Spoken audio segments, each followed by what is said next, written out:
I've never believed in curses. Not really. But when I opened that envelope, I swear the air around me changed. The letter was thick, heavier than it should have been. It smelled faintly of smoke and cedar like an old attic. My name was written in precise black ink across the front. Ethan Hale. And the return address read, Klein and Martial Law, Anchorage, Alaska. I didn't know anyone in Alaska. Inside was a folded document, stamped with raised seals and legal signatures, a property deed, and beneath it, a note written in shaky, deliberate handwriting. 6 short sentences that would ruin any chance I ever had at sleeping peacefully again. Rules for staying alive. 1. Never go outside between midnight and 3 a.m. 2. If you hear crying in the woods, ignore it. 3. Always wear something red if you leave the clearing. 4. Don't speak to the man in gray, no matter what he says. 5. Don't touch any locked containers inside the cabin. 6. Don't trust reflections after sundown. That was all. No explanation. Just those rules. I remember laughing, a short, nervous sound that didn't quite make it out of my throat. I set the note down beside the deed and rubbed my temples. Somewhere in the back of my mind, I could almost hear my sister's voice teasing, "You always attract weird stuff, Ethan." She wasn't wrong. The letter said the property had belonged to my great-uncle Raymond Hale, a man I'd met only twice. He was the type of relative you forget exists until the will reading. My mom used to call him Ray the Recluse. According to her, he'd moved north decades ago after some bad investment or personal tragedy. Nobody knew for sure. The lawyer's note was brief. Raymond had passed 3 months earlier, leaving behind a single property near Denali National Park. I was listed as the sole inheritor. It didn't make sense. Why me? Maybe because I was the last Hale still living under that name. I sat there for a long time, just staring at those papers. The official language of inheritance was dry and soulless, but the handwritten note, those rules, felt personal, desperate. Every line looked like it had been written with trembling hands. The last line of the lawyer's letter stuck with me. We suggest visiting the property soon to review its condition. The cabin is in a remote area, accessible by truck only. GPS coordinates enclosed. Remote, that word pressed on my chest. That night I poured a glass of whiskey and sat on my couch with the documents spread out before me. My apartment in Portland felt unusually small. Noisy neighbors, city lights bleeding through the blinds, the dull hum of traffic. I'd been working 12-hour shifts for months at a tech firm that treated burnout like a badge of honor. My boss called it grit. I called it exhaustion. Maybe Alaska would be a break, a reset. I told myself I'd just go for a week, inspect the cabin, sign whatever papers needed signing, and fly home. Simple. But deep down, I knew it wasn't going to be that simple. When I finally went to bed, I dreamt of snow. Endless, blinding snow. I was standing in a forest, my breath fogging the air, and someone was whispering those same rules behind me, one by one, like a prayer. When I turned around, no one was there, just the faint outline of footprints leading deeper into the trees. I woke up drenched in sweat. The clock read 3:04 a.m. The next morning, I called my sister Mara. She answered on the second ring, her voice sleepy but amused. "Ethan, do you know what time it is?" "It's 9. On a Saturday," she said. "Some of us enjoy sleeping past sunrise." I laughed, but it came out forced. "You're not going to believe this. I inherited a cabin." There was a pause. "From who?" "Uncle Raymond." She was quiet for a moment. "He's dead?" "Apparently." "I thought he already was." I told her about the deed, about the strange note, and read her the rules. When I finished, there was silence on the line. Finally, she said, "That sounds insane, but also kind of fascinating." Fascinating isn't the word I'd use. Are you going to check it out? I hesitated. Yeah, I think I need to. Promise me you'll call when you get there. I will. Before hanging up, she added, "You always wanted to get away from the noise. Maybe this is your chance." Her words stuck with me long after the call ended. 2 days later, I was standing in front of Portland International Airport with a single duffel bag slung over my shoulder. The morning air was damp, the sky a flat gray. I checked my phone one last time, emails, deadlines, notifications, all of it buzzing for attention. I turned the phone off and slipped it into my pocket. The flight to Anchorage was 5 hours, long enough to think about what I was doing, and not long enough to change my mind. Out the window, the land grew whiter and emptier as we flew north, until there was nothing but snow and rock stretching to the horizon. When we landed, the cold hit me like a wall. The air was sharp, clean, and completely still. Anchorage felt small compared to Portland. Less noise, fewer people, more space for the silence to breathe. At the rental counter, the clerk looked up from her computer and gave me a puzzled smile. "Where you headed, sir?" I slid the printed coordinates across the counter. Her smile faltered. "You're going there?" "Yeah, you know it?" "Not exactly," she said, typing something into her system. "But that area's way off the main road. Closest town's probably Healy. You'll want a truck and maybe snow chains." "Is it that bad?" She hesitated. "Depends who you ask." By the time I left Anchorage, the sky had begun to dim. The road stretched endlessly ahead, 2 narrow lanes bordered by towering pines and occasional glimpses of distant mountains. There were moments where I drove for an hour without passing another car. The world out here felt older, untouched, like time itself moved slower. I stopped for gas at a lonely station somewhere near Talkeetna. The man behind the counter was middle-aged, with a beard thick enough to hide half his face. His name tag read Cal. "Heading north?" he asked, eyeing the snow chains in my hand. "Yeah, got a cabin up near Denali." He froze, then nodded slowly. "Not many folks live up that way." "It was my uncle's place, just inherited it," he grunted. "Raymond Hale?" I blinked. "Yeah, how'd you—" "People talk," he said simply. "Your uncle kept to himself. Smart man." "You knew him?" "Didn't need to. Everyone knew about him. Used to come through here once a month. Always bought the same things. Coffee, salt, batteries. Never talked much. But he had that look." "What look?" Cal met my eyes. "Like he'd seen something he wished he hadn't." He rang me up in silence, then added as I turned to leave, "Don't drive after dark. Roads twist different up there." "What does that mean?" He just shrugged. "You'll see." By the time I reached the turnoff for the cabin, the sun had dipped below the trees. The GPS signal flickered, then died. The dirt road that stretched before me was more a suggestion than an actual path. Narrow, rutted, swallowed by shadows. The forest pressed in close on both sides. My headlights cut through the darkness, but the trees seemed to lean inward, whispering secrets to each other.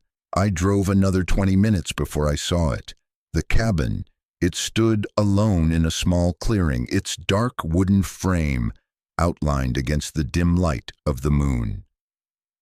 A porch wrapped around the front, snow gathered on the steps. The windows reflected nothing, not even my headlights. I killed the engine and sat there, listening.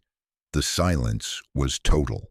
No wind, no birds, No distant hum of life, just stillness. When I finally stepped out, my boots sank into the snow with a muffled crunch. The air was freezing, biting at my skin. The smell of pine and old wood filled my lungs. There was a single key on a brass ring in my pocket, mailed with the deed. It fit perfectly in the lock. The door creaked open. The interior was surprisingly neat. A single room with a stone fireplace, a small kitchenette, and a bed in the corner. Everything looked untouched, like someone had just stepped out moments before. And then I noticed it, a piece of paper pinned to the wall beside the door. The same 6 rules, written in the same trembling hand. Only this time there was one more line added beneath them, scrawled hastily in darker ink. They watch the ones who laugh. My pulse quickened. I didn't remember that line being in the original note. I stood there for what felt like minutes listening to the quiet hum of the forest outside. Something about the air felt charged, like static before a lightning strike. Then I heard it, a faint knock. Soft, deliberate. 3 times. I froze, every muscle in my body locking in place. The sound came again from somewhere behind the cabin. It wasn't the wind. My breath fogged in the cold air as I whispered, "You've got to be kidding me." The knock stopped. I waited another minute before moving. When I finally mustered the courage to check, I stepped onto the porch and shone my flashlight toward the tree line. Nothing. Just snow, trees, and my own breath. I turned back toward the cabin. My flashlight flickered once, then steadied. The door was open. I was sure I'd closed it. That's when I decided I'd had enough for one night. I locked the door again, double-checked the windows, and lit the fireplace. The warmth helped, but only barely. Sleep didn't come easily. Every time I closed my eyes, I saw the note. They watch the ones who laugh. Maybe Uncle Raymond wasn't crazy after all. And maybe I shouldn't have laughed. If you're still listening right now, maybe you felt that same pull toward something you shouldn't have touched. Some mystery that seemed harmless until it started whispering your name. I'll tell you the rest soon. The crying in the woods, the man in gray, and the box I should have left buried. But before we keep going, take a second to hit subscribe. It helps more than you think, and it keeps me telling these stories, even when the knocking starts again, because what happened next is when the rules stopped being rules and became a warning. I woke to silence, not peaceful silence, heavy silence, the kind that hums in your ears until you realize it isn't silence at all. It's listening. The fire had died sometime before dawn. Cold air slid through the cabin, curling around my legs like smoke. My phone sat on the nightstand, still dead, even though I'd plugged it into the generator outlet before falling asleep. The generator itself had stopped sometime in the night. I rubbed my eyes and forced myself to stand. The wooden floor was freezing under my socks. I layered up, pulled on my red jacket, always wear something red, and stepped outside to check the generator. It was a bright morning, the kind that tricks you into thinking everything's fine. Snow glittered on the branches, and the air smelled clean. Then I saw the prints. They led from the tree line straight toward the cabin. Wide, deep impressions, spaced too far apart to be human. The stride was long, maybe 6 feet between each step. They stopped 5 feet from the front porch, and then they turned around, back toward the trees. No drag marks, no sign of a tail or paws, just clean indents in the snow, each one melting slightly at the edges as if from heat. The generator looked fine, fuel line intact, switch in the on position. But when I turned the key, it sputtered weakly, coughed, then died again. I felt something prick the back of my neck, a crawling awareness. I was being watched. I turned toward the woods, scanning the shadows between the pines. The sunlight didn't reach far. Within a few yards, everything was swallowed by gray. Nothing moved. "Still," I said softly. "Morning to you too, Uncle Raymond." Inside, I made coffee on the gas stove, one of the few things that worked. The first sip burned my tongue, but it was worth it for the illusion of normalcy. I pulled the folded note from my jacket pocket and read the rules again. The ink had smudged slightly from condensation, but each line remained legible. I don't know why I kept rereading them. Maybe because they felt like a map I didn't yet understand. By mid-morning, I decided to drive into Fairbanks for supplies. I needed more fuel for the generator and maybe someone local who could tell me what exactly was wrong with this property. The drive south was slow, narrow, icy roads, every turn lined with skeletal birch trees. My tires crunched through frozen ruts that looked ancient. I passed one broken-down sign half buried in snow. Hale Ridge Trail. I hadn't noticed it the night before. Fairbanks felt like civilization after 2 nights of isolation. I parked outside a hardware store whose windows were stacked with shovels and generators. Inside, the warmth and faint hum of classic rock almost felt like stepping into another world. A woman behind the counter looked up as I entered. Late 30s, sharp eyes, auburn hair pulled into a loose braid. Her name tag read Clara Evans. "You look like you've seen a ghost," she said with a smile. "Just the Alaskan wilderness," I replied. "Maybe that counts." She chuckled. "It depends where you've been. You from around here?" "Portland. My uncle left me a cabin north of Denali." That got her attention. "North of Denali?" "Yeah, near Hale Ridge, I think." Her smile faded slightly. "You said your uncle was Hale." "Raymond Hale." She leaned on the counter. "People still talk about him, you know. He used to come through town once a month. Always bought the same things, coffee, salt, nails. Never stayed long. We figured he liked the quiet." "Did anyone ever visit him?" "Not that I heard. There's talk he worked for the Park Service back in the 70s, but no one's sure. Some say he left because of something that happened during a rescue mission. Never found the hikers, and after that, he just stayed out there." I hesitated, then asked, "Do you know anything about the rules?" She frowned. "Rules?"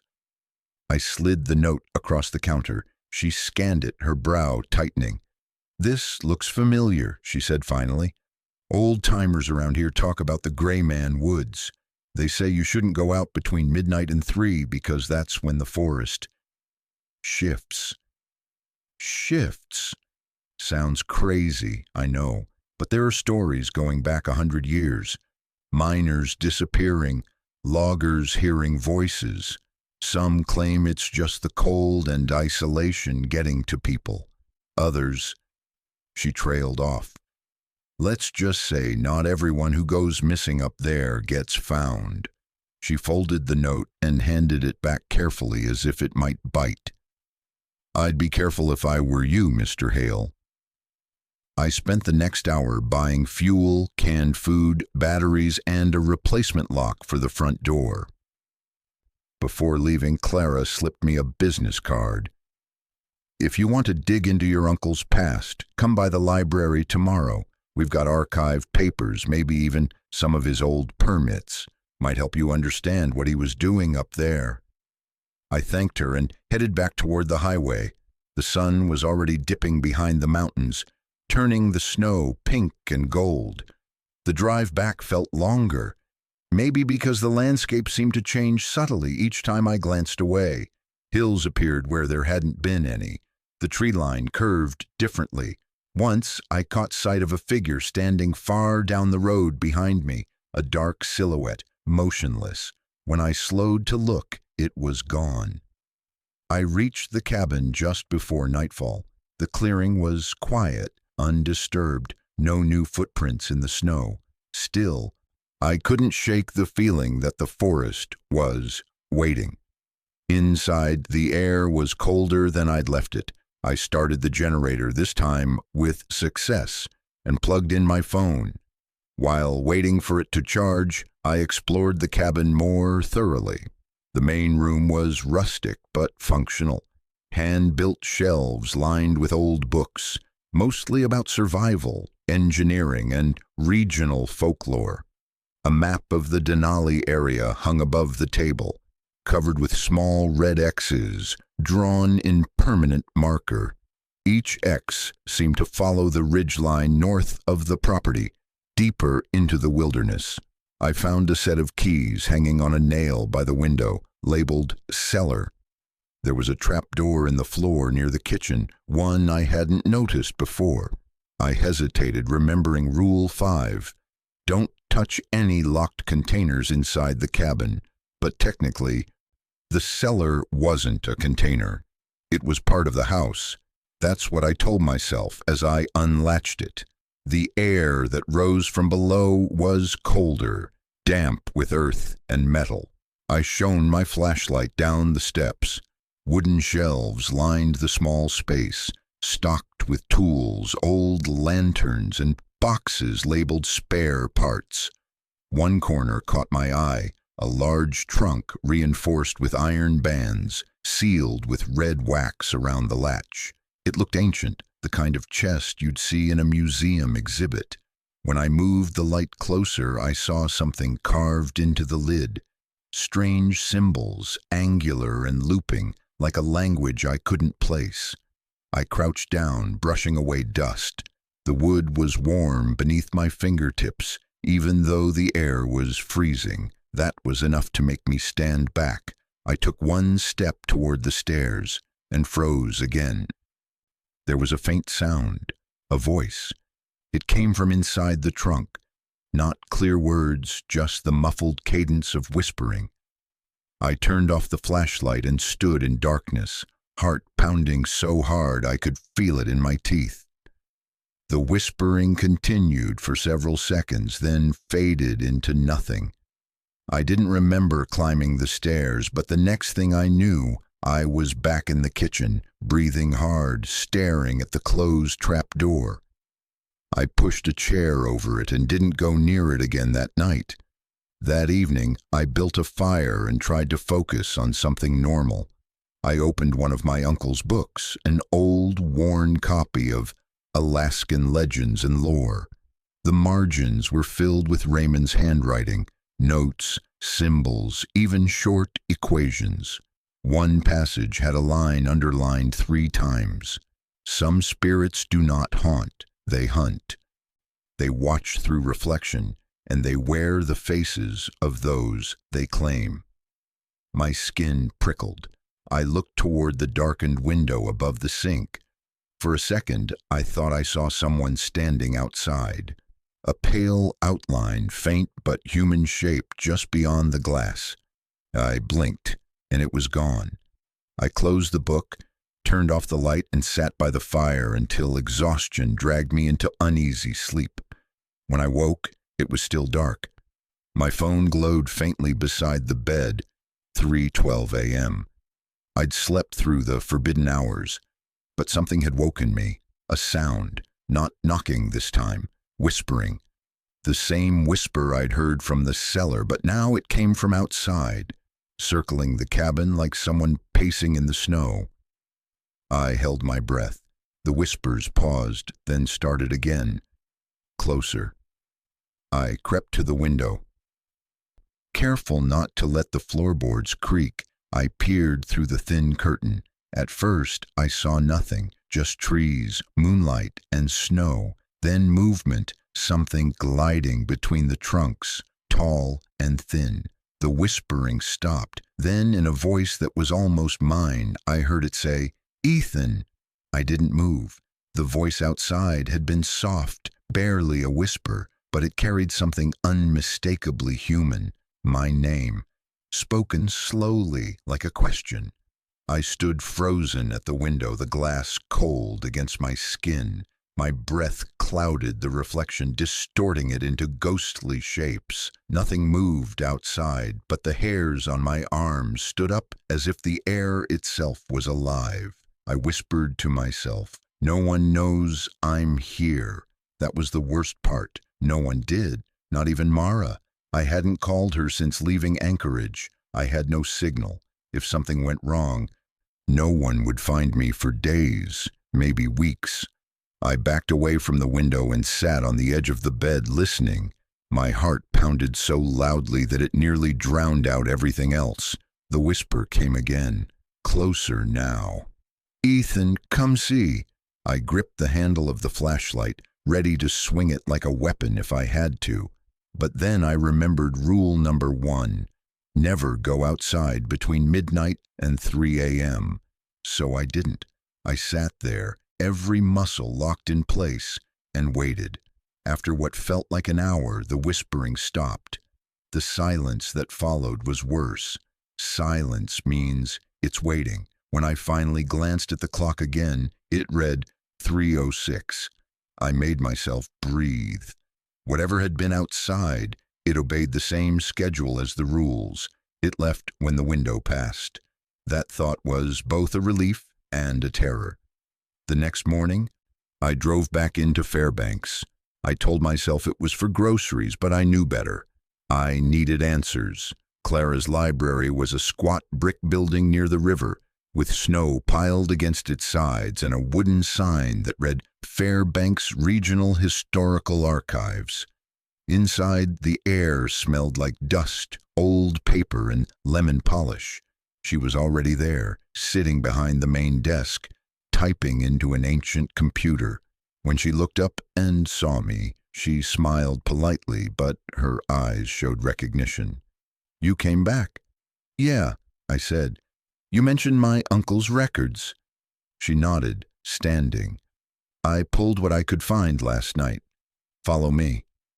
We walked down a narrow hallway, lined with framed photos of early settlers and miners. The deeper we went, the colder it got. The archives were kept in a basement, rows of metal shelves, file boxes, and the faint buzz of fluorescent lights overhead.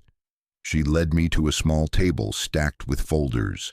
"These are Park Service records from the 70s, she explained. "And these are local reports. Your uncle's name appears in both." I opened the first file. The paper inside was yellowed, the ink fading. It was a missing persons report dated 1974. 3 names, all miners. Last seen near Hale Ridge. In the margin, someone had handwritten a note. "Search abandoned, weather interference." Clara pointed to another file. "Your uncle signed this one. He was part of the rescue team." I flipped it open. Inside were photos, grainy black and white shots, of snowfields, abandoned campsites, and what looked like strange depressions in the ground. At the bottom of the report, Raymond Hale's signature appeared under the words "Witnessed unexplained phenomena. Coordinates logged." I looked up at her. "What does that mean?" She hesitated. "No one knows.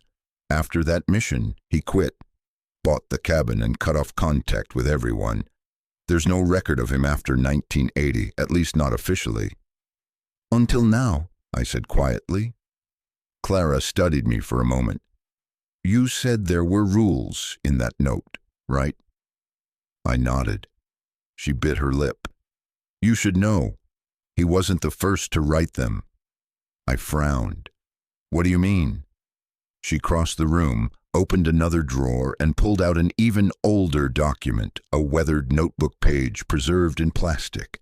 Scrawled across the top in faded ink were words that sent a chill through me. "Rules for staying alive, Denali Ridge, 1923. The list wasn't identical, but it was close.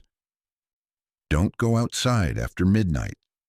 Don't answer the voices. Don't follow the man in gray. The same pattern. Where did this come from? I asked.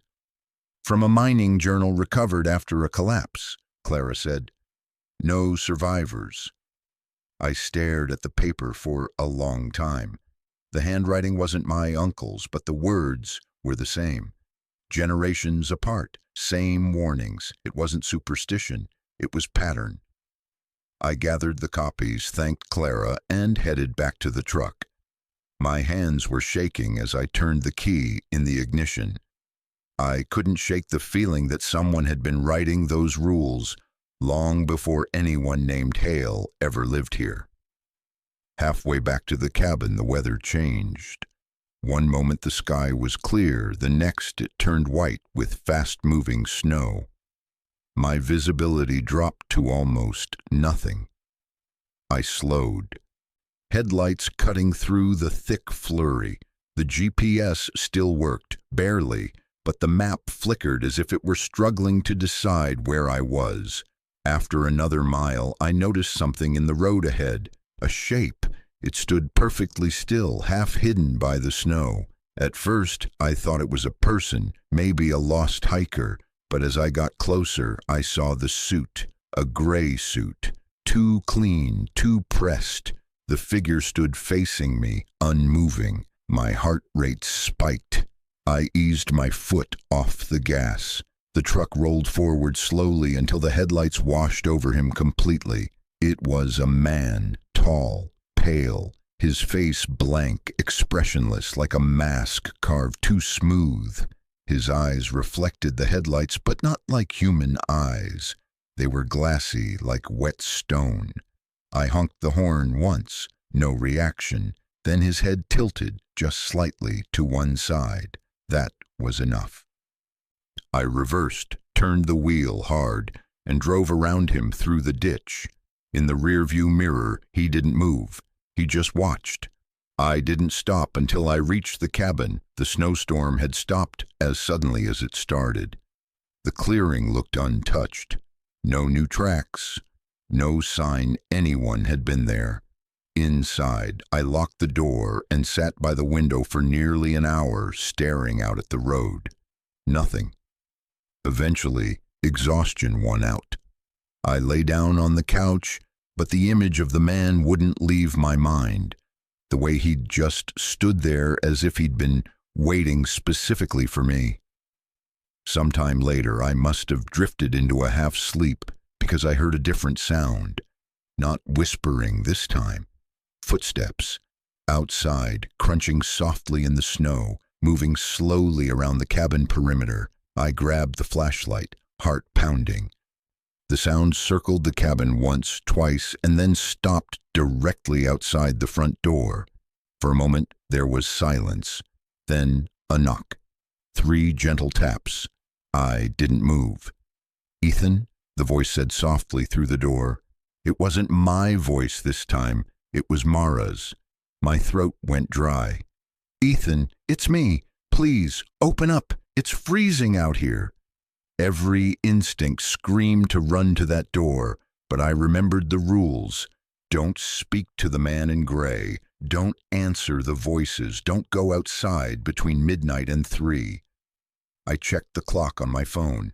12:41 a.m. She knocked again, harder. "Please, Ethan, I'm lost. I don't know how I got here." I covered my ears and whispered over and over, "It's not her. It's not her." After what felt like hours, the voice stopped. When I finally dared to look outside, the snow in front of the door was undisturbed. No footprints, just silence. The next morning, the world was bright and calm again, as if nothing had happened. I made coffee with trembling hands, trying to convince myself I was just overtired. But when I opened the door to fetch firewood, something was sitting on the porch. A small box. It was carved from dark wood with the same runic patterns I'd seen on the trunk in the cellar. And written across the top, in clean block letters, was my name. Ethan Hale. I didn't touch it.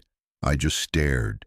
coffee cooling in my hand, the morning light glinting off the brass clasp. Finally, I used a stick to push it off the porch, into the snow. It landed softly, half buried. Then I went inside, locked the door, and sat at the table trying to think. Who could have left it? I hadn't seen anyone on the road. No one knew I was here except Clara. The rational part of my brain was desperate to explain it. Maybe she'd come by, left something she found in the archives, but that didn't fit. When I checked my phone, there was a text waiting. No signal bars, but somehow it had come through anyway. It was from Mara, just one line. "Don't open the box." My stomach dropped. I called her immediately. No answer. After several tries, I left a voicemail. "Mara, call me back right now. Please, you sent me a text. What's going on?" No response. The rest of the day passed in uneasy silence. The sun barely rose before beginning to set again. Around dusk, I heard a car engine in the distance. Relief hit me like a wave. I stepped outside, hoping it was Clara, or anyone really. But the sound wasn't coming from the road. It was coming from the woods. And it wasn't a car. It was a hum, low, mechanical, rhythmic, like an idling engine without the car attached to it. It grew louder for a moment, then stopped. The silence afterward felt almost physical, pressing against my ears. That night I slept with the light on and the chair still wedged against the cellar door. But sleep didn't bring rest. It brought memories. In the dream, I was standing in the snow again, the cabin behind me, the forest ahead. The man in gray was there, half hidden in shadow. He smiled, too wide, and raised a hand in greeting. When he spoke, his voice wasn't his own. It was mine. The next morning, I'd made up my mind. I wasn't going to spend another night alone in that cabin without knowing what I was dealing with. The air outside was crisp, sunlight glittering across untouched snow. I dug the wooden box from where it lay, half buried near the porch. I didn't open it, I wasn't that stupid, but I wrapped it in a towel, stuffed it into the truck's toolbox, and slammed the lid. Then I drove. The road toward Fairbanks felt longer than before. The GPS flickered again, as if reluctant to show me the way out. But this time I wasn't scared. I was angry. Someone or something was playing with me, and I needed facts. By the time I reached the outskirts of town, the clouds had thickened, turning the sunlight gray. I stopped at a diner called the Northern Fork, the kind of place with truckers at every booth and coffee that tasted like diesel. Clara was already there. I didn't even have to text her. She was sitting in a corner booth, a folder open in front of her, like she'd been expecting me. "You look like you haven't slept," she said. "I haven't. We need to talk." She slid the folder toward me. Inside were photocopied documents, old photographs, and a folded topographic map marked with red circles. "I went through the archives again after you left," she said. "Your uncle wasn't the only one who filed reports from that area. Look at these." The photos were black and white, grainy, but the images were unmistakable. Trees, snow, and faint human-shaped blurs between them. The same distorted silhouettes I'd seen in Raymond's journals. Clara continued. "The first sightings go back to the early mining days. Locals called them the borrowed faces. They say they mimic the living to lure travelers into the forest." "That's folklore," I said automatically, though I didn't believe my own words. She smiled sadly. "Maybe, but here's the strange part. Every report, every single one, mentions a man in a gray suit appearing before the disappearances started." I felt my stomach twist. "I saw him." Her eyes widened. "You're sure?" "As sure as I'm sitting here." She leaned forward, lowering her voice. "Then you shouldn't go back there." I can't just leave it. There's something in that cabin, something my uncle was studying. I found journals, maps, symbols. He was looking for proof. Proof of what? I don't know, but he left rules for a reason." Clara was silent for a long time. Finally, she said, "If you're going back, you're not going alone." We left before dusk in her old Jeep, loaded with fuel, a generator light, and a pair of rifles she said belonged to her father. The plan was simple. Get to the cabin before midnight, check the cellar, and if things went wrong, head straight back to Fairbanks. It sounded simple. The drive was tense but quiet. The snow began again halfway up the ridge, swirling through the headlights like ash. At one point I saw a shape in the tree line, something tall, thin, running parallel to us, but when I blinked, it was gone. When the cabin finally appeared through the storm, a strange comfort settled over me. At least it was still there. We parked the Jeep beside the truck. The clearing was silent except for the occasional groan of trees shifting under snow. Inside, the cabin smelled of cold ash and metal. I relit the fire while Clara unpacked gear. Her movements were quick and deliberate, the kind of calm that hides fear. "Where's the cellar?" she asked. I pointed. "Under that trap door. Don't touch the trunk. It's wrong." She gave me a look. "Noted." We descended into the cellar, our flashlights cutting through the dark. The air was damp and heavy, filled with the faint scent of iron. The trunk sat in its corner, sealed tight. Clara crouched, inspecting the symbols. "These aren't random," she murmured. "They're a mix of Nordic runes and something older. Protective, maybe. See here. This one means keep bound." "Bound?" She nodded. "Whatever's inside isn't meant to get out." That was when we heard it. A click from above, like a door latch moving. We froze. Another sound followed. Slow, deliberate footsteps crossing the floor above us. Clara mouthed silently, "Someone's in the cabin." I killed the flashlight, plunging us into darkness. The only sound was breathing, mine and hers, mixed with the steady creak of footsteps overhead. Then came a voice, low, calm, male. "You shouldn't have come back, Ethan." My blood turned to ice. Clara's hand found my arm, squeezing hard. The footsteps moved closer to the trap door. The boards groaned as weight pressed on them from above. "Who's there?" Clara whispered. The voice answered, "You know who I am." Every light in the cabin flickered on at once, the generator, the lanterns, even my phone on the table upstairs. Then, just as suddenly, everything went black. The silence that followed was complete. We waited. 1 minute, 2. Then the footsteps moved again, away this time, fading toward the porch. Clara exhaled shakily. "We have to go." I nodded, but my eyes drifted back to the trunk. The wax seal along the latch was cracked, a thin line of red flaking away.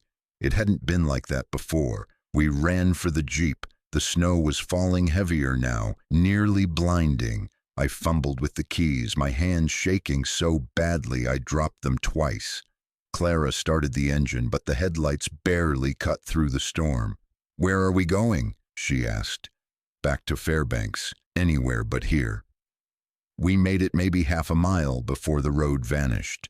The snow had buried everything, erasing the path. Clara slowed, searching for any landmark, but there was nothing but white. Then, through the blur, a figure appeared, the man in gray, standing directly in the center of the road. I yelled, "Stop!" But it was too late. She hit the brakes and the Jeep skidded sideways, spinning in the snow before slamming into a snowbank. Airbags exploded. My ears rang. When I looked up, the road ahead was empty. The man was gone. Clara was dazed but conscious. "Are you okay?" "Yeah, I said. I think so. We climbed out into the snow. The wind howled through the trees, whipping our jackets. The forest felt alive, shifting, watching. I grabbed the rifle from the back seat, scanning the tree line. We can walk back, I said. It's not far. Clara hesitated. Ethan, look. She pointed toward the rear of the Jeep. In the snow behind it were footprints, long, perfectly spaced, leading from where the man had stood. They stopped right behind the vehicle, no tracks leading away, just the prints, and then nothing. I swallowed hard. Let's move. The walk back to the cabin was slow, every crunch of snow sounding too loud. Shadows shifted between the trees, and more than once I thought I heard breathing that wasn't ours. When we reached the clearing, something had changed. The cabin door was wide open, swaying in the wind. Inside, the fire had gone out, but the generator lights glowed faintly, pulsing like a heartbeat. On the table lay a single photograph, one I hadn't seen before. It showed my Uncle Raymond standing in front of the cabin. Beside him was a tall figure in a gray suit. Clara picked it up, her hand trembling. This can't be real. It's real, I said quietly. Behind us, the door slammed shut. We spun around, rifles raised. But there was no one there, just a reflection in the window, our silhouettes side by side. Except there was a third shape between us, taller, grayer, and smiling. We didn't sleep, not that night. Instead, we sat by the fire, rifles across our laps, listening to the wind drag voices through the chimney. Sometimes they sounded like whispers, sometimes like laughter. Around 2 a.m., Clara asked, "Why you, Ethan? Why your family?" I stared into the flames. Maybe because we stayed, everyone else left. Maybe it's not haunting us. We're haunting it. She didn't answer. At exactly 3, the noises stopped. The air lifted, the pressure fading as if something had stepped back into the dark. For the first time since I arrived, I saw the horizon lightening, a thin band of blue through the trees. Dawn. Clara exhaled. We made it. But as the first rays of sunlight hit the window, I saw movement at the edge of the clearing, a figure, half hidden by the trees. He wasn't moving, just watching. The same gray suit, the same impossible stillness, and this time, beside him, something else moved. A second figure, taller, broader, stepping out of the shadows to stand beside him. I realized with a cold, sick certainty that it was my uncle, Raymond Hale, alive, or something close enough to it. He raised his hand and pointed toward the cabin. Then the light swallowed them both. We left at sunrise. I didn't care about the truck or the supplies. I just wanted out. As we reached the main road, Clara broke the silence. "What will you do?" "I don't know," I said. "Sell it, burn it, pretend it never existed." She nodded, but her eyes stayed on the forest behind us. When we reached Fairbanks, we went our separate ways. She promised to email me the copies of Raymond's notes, but I never got them. That night, in my motel room, I dreamed again of the cabin. The man in gray stood by the fire, holding something out to me, a wooden box, its lid half open. Inside was a mirror, and when I looked into it, I didn't see my reflection.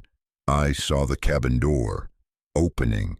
That was the moment I understood what my uncle's rules really meant. They weren't superstition or paranoia.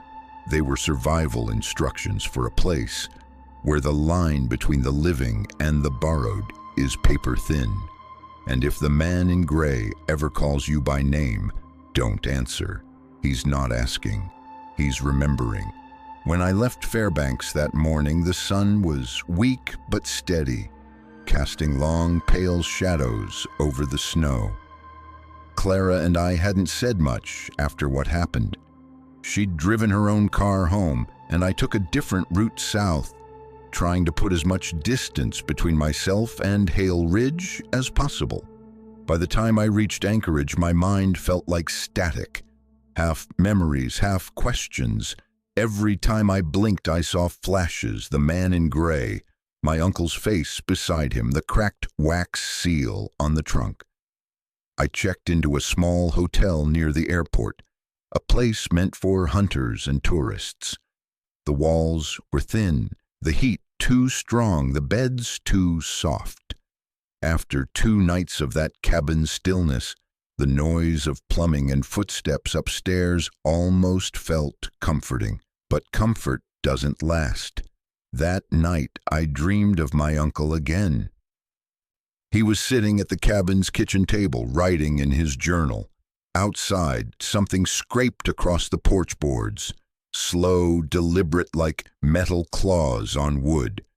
He looked up suddenly and said, without turning his head, "You shouldn't have left the box behind."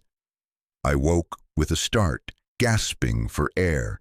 The hotel room was dark except for the faint orange glow from the hallway light filtering through the crack under the door.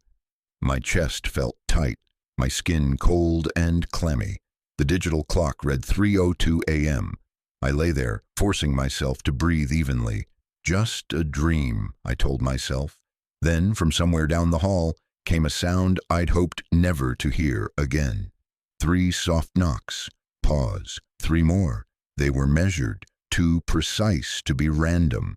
I sat up, heart pounding, staring at the door. My brain scrambled for explanations. A guest, housekeeping, maybe drunk teenagers. But deep down, I already knew. I whispered, "Not here, not this far." The knocking stopped, and then faintly, I heard a whisper. "Ethan." It was almost tender. I didn't move, didn't breathe. The voice came again, closer this time, right outside the door. "Ethan, open the box." Every nerve in my body screamed to move, to run, to do something, but all I could do was sit frozen in bed, staring at the shadow under the door.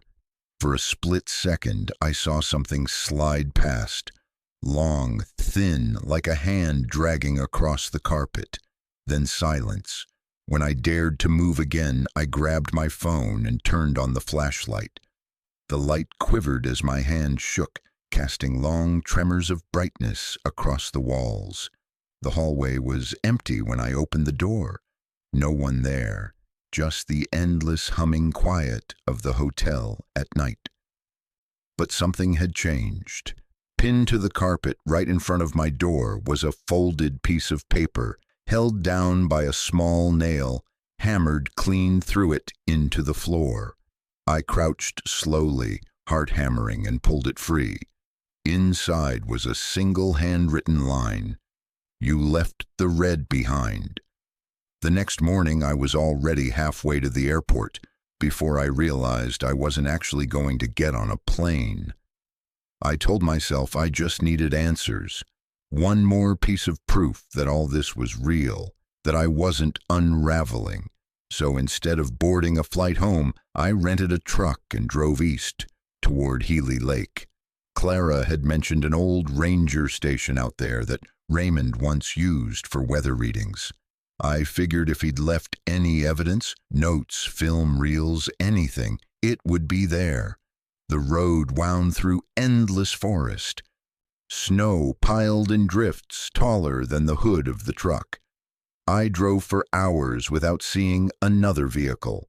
My phone signal died long before the asphalt did. By late afternoon, I reached a clearing marked by a faded wooden sign. Denali Ridge, Weather Outpost 7. The building was small, 1 story, its roof half collapsed under the weight of years. The door hung open, the interior dark as a cave. Inside, dust floated in thick rays of sunlight, filtering through a cracked window. Old equipment lay scattered across the floor. Weather instruments, notebooks, rusted thermometers. On the far wall, a large bulletin board still held yellowed photographs pinned with thumbtacks. Most were landscapes, Snowy ridges, frozen rivers, forests. But a few were different. They showed people, men in heavy parkas, posing beside trucks and snowmobiles. And in the background of two of them, almost invisible unless you looked closely, was a tall figure in a gray suit. The photos were dated March 1974, the same year the miners vanished. I felt a chill crawl up my spine. I took the pictures down, slipped them into my jacket, and turned toward a desk in the corner where a box of reel tapes sat under a sheet of frost. Each one was labeled with my uncle's handwriting. Night Watch, Jan 5, Voices, Feb 2. The gray one, March 11th. My breath came faster. I didn't have a projector, but I had my phone and a flashlight. Maybe the film could be digitized later. Maybe I could finally prove what was happening. As I picked up the last reel, something metallic clinked onto the floor, a small brass key taped to the bottom of the box. I turned it over in my hand. It looked identical to the one that had opened the cellar trunk. That was when the air in the room changed. A low hum began to build, not loud, but deep, vibrating through my ribs. It was the same sound I'd heard outside the cabin 2 nights before. The temperature dropped instantly, my breath fogged, and then from the far corner of the room came a whisper. "Ethan!" I froze. It wasn't the same voice as before. This one was rougher, older, familiar. "Uncle Raymond?" I said before I could stop myself. Something shifted in the shadows. The whisper came again, closer. "You shouldn't have left. They don't forget." My flashlight flickered. The beam swept across the corner, and there he was, Raymond Hale, or what was left of him. He stood half in darkness, half in the dim beam of light, his features sharp but wrong, eyes too dark, skin too smooth, a faint shimmer around the edges like heat distortion. I staggered backward, hitting the desk. The film reels spilled to the floor. He didn't move closer, but his mouth opened slightly. They remember the ones who break the rules. And then he was gone. No sound, no movement, just empty air. The hum stopped. The silence that followed felt heavier than before. I didn't stay to question it. I grabbed the reels, ran out of the building, and didn't look back. By the time I made it back to Anchorage, the sun had long since set. I checked into another hotel under a fake name, locked the door, and lined the reels on the bed. There were 5 of them total, each labeled by date and title. I stared at them for a long time before picking the one marked the gray one, March 11th. I didn't have a projector, but curiosity overruled fear. I held the film up to the lamp, slowly unwinding it. Frame by frame, small figures appeared. Trees, snow, then a faint silhouette standing just beyond the edge of the lens. Even through the distortion, I could make out the shape of a man in a gray suit, facing the camera directly. In the next few frames, his head turned, slowly, unnaturally, until his face was fully visible. He wasn't smiling, he was watching. And in the last frame, so faint it could have been a trick of light, I saw something that made my stomach drop. Behind him stood another shape, taller, broader, its features blurred, but the outline of its jacket was unmistakable, red. I dropped the reel. It rolled off the bed and hit the carpet, unraveling. I sat there, staring at nothing, trying to breathe. If the figure in red was what I thought it was, my own jacket, then that footage wasn't from 1974. It was now, which meant someone or something was still filming. Morning brought rain instead of snow, a soft, steady drizzle that painted Anchorage in shades of silver. I hadn't slept. The film reels lay on the nightstand where I'd left them, glinting faintly in the half-light. I told myself to leave them alone. to forget. But curiosity is a kind of hunger. Once it wakes, it doesn't go back to sleep. I called Clara. Her voice sounded tired but steady. "You made it back okay?" she asked. "Barely," I said. "I found something. Old film from my uncle's weather station." "You didn't watch it, did you?" "I looked at a few frames. There's someone in them. In gray." A pause. Then quietly, "Ethan, if those reels are from the 1970s, you might be looking at double exposure or light damage. Don't jump to conclusions." "I'm not jumping," I said. "I just need to know what he was doing out there." Clara hesitated, then sighed. "Bring them by the university tomorrow. I have a colleague who restores old footage. He can digitize it for you." Her calm steadied me. For the first time in days, I felt like I was doing something that made sense. I spent the afternoon walking the city, trying to clear my head. Anchorage in early winter had its own quiet kind of beauty, wet streets reflecting gray sky, gulls circling above the docks, steam rising from cafe vents. Normal life, noise, people, movement, no voices. I ducked into a coffee shop and sat near the window, notebook open. For hours I wrote down everything, every sound, dream, and strange moment since the letter arrived.